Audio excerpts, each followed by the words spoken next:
අයිබෝන් වාසනාවන්ත දවසක්. ඔබ යම් අරමුණකට යන ගමනේදී යම් බලාපොරොත්තුවක් වෙනුවෙන් වැඩ කරද්දී යම් පරමාර්ථයක් ඉෂ්ට කරන්න මහන්සි වෙද්දී යම් තැනක ඔබ නවතින්නේද? ඔබ ඒ තැන නවතින තුරුම ඔබව නැවතීමට පුද්ගලයෙකු හෝ පුද්ගල කණ්ඩායමක් නොමැති බව බුද්ධියෙන් සිහියට ගන්න. ඇයි මම එහෙම කිව්වේ?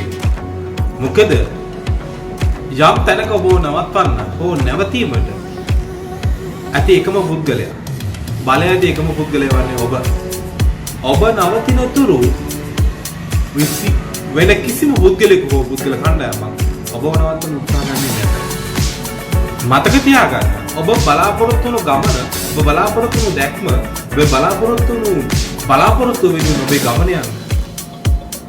ඔබේ බලාපොරොත්තු වුණු ගමන ජයග්‍රහී ගමන සහ ජයග්‍රහී ඉලක්කය ගියාට පස්සේ ඒ තැනදී ඒ නවාතැන් පළදී ඔබ නතර වෙන්න. සහ හිවිත ඔබේ විවේකේ හෝ ඔබේ ජයග්‍රහණයේ සතුට භුක්ති විඳින්න ඒ වගේ මනිටර කියලා දෙන්න. ඒ වෙන තුරුම ඔබ ගමන මොනම විදියකටවත් නවත්තන්න ගන්න එපා.